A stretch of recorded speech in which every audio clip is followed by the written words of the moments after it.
How to allow microphone on Roblox PC. Hi everyone, it's Sophia to assist you today. Without any delay, let's jump right in. First, open Roblox on your PC.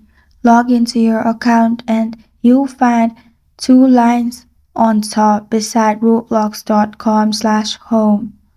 Click on those two lines and then go to Site Settings. You'll find this kind of screen pop up. In here, in permission, you'll find microphone. Make sure you have allowed microphone access. Make sure there is allow in microphone. After that, you can easily use your microphone on Roblox. This is how to allow microphone on Roblox PC. Thank you for joining me today. If this video helps you out, please leave a like and subscribe for more. Got a question or want to suggest a topic? Comment below. I'm Sophia signing off until next time.